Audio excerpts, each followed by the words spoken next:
Everyone, welcome to my channel. ఈరోజు మన recipe idli dosa. ఇటువంటి బ్రేక్ఫాస్ట్లోకి ఎప్పుడూ చేసుకునేటువంటి చట్నీ తిని మీకు బోర్ కొడుతుందా? అయితే ఈ రెసిపీని ఒకసారి ట్రై చేసి చూడండి ఫ్రెండ్స్.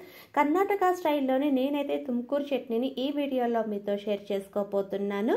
ఇంకెందుకండి ఆలస్యం, వీడియోలోకి వెళ్ళి ఆ ప్రాసెస్ ఏంటో చూసేద్దామా మరి. ముందుగా పొయ్యి వెలిగించి పాన్ పెట్టుకుని దీనిలోకి 1 టేబుల్ స్పూన్ ఆయిల్ని వేసుకోవాలండి. తర్వాత దీనిలోకి 1 టేబుల్ స్పూన్ మినపప్పును వేసుకొని ఫ్లేమ్ అన్నది లో టు మీడియం ఫ్లేమ్లోనే పెట్టుకొని మినపప్పు అన్నది మంచి గోల్డెన్ కలర్ వచ్చే అంతవరకు వేపుకోవాలన్నమాట. ఇలా వేగినటువంటి మినపప్పుని ఒక బౌల్లోకి తీసి పక్కన పెట్టుకుంటున్నాను. తర్వాత దీనిలోకి శుభ్రం చేసుకున్నటువంటి 1.5 ఇంచ్ అల్లము, తక్కువ ఒలుచుకున్నటువంటి 5-6 వెల్లుల్లి రెబ్బలు, 5 చిన్న ఉల్లిపాయలండి. ఇక్కడ సాంబార్ ఉల్లిపాయను వేసుకుంటే టేస్ట్ అన్నది బాగుంటుందన్నమాట. ఇంకే సాంబార్ ఉల్లిపాయ లేకపోతే మాత్రం మీడియం సైజు ఆనియన్ హాఫ్ వేసుకోండి, సరిపోతుంది.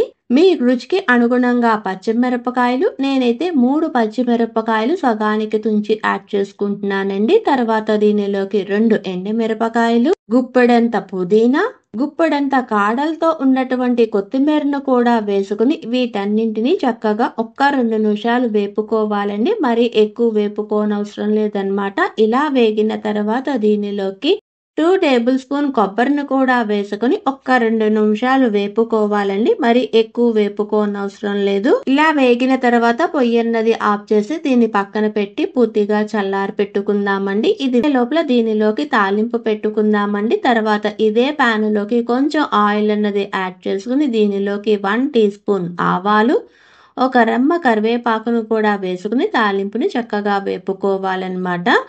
తర్వాత ఒక మిక్సీ జార్ తీసుకుని దానిలోకి మనం ముందుగా వేయించుకున్నటువంటి మినప్పప్పు, తర్వాత మనం వేయించుకున్నటువంటి ఉల్లిపాయలు, కొత్తిమీర, పుదీనా ఉంది కదా, దాన్ని కూడా యాడ్ చేసుకుని రుచికి సరిపడా ఉప్పు కూడా వేసుకుని ఇది నలకడానికి సరిపడా వాటర్ని యాడ్ చేసుకొని ఫైన్ పేస్ట్గా చేసుకుని ఒక బౌల్లోకి ట్రాన్స్ఫర్ చేసుకోవాలండి. ఇలా చేసుకున్న తర్వాత మనం పచ్చడి రుబ్బుకున్నటువంటి మిక్సీ జార్లోకి కొంచెం వాటర్ అన్నది యాడ్ చేసుకుని ఆ వాటర్ని కూడా ఈ చట్నీలోకి వేసుకోవాలన్నమాట. ఇలా వేసుకున్న తర్వాత మనం రెడీ చేసుకున్నటువంటి తాలింపును కూడా వేసుకుని ఒక్కసారి బాగా కలుపుకోవటమేనండి.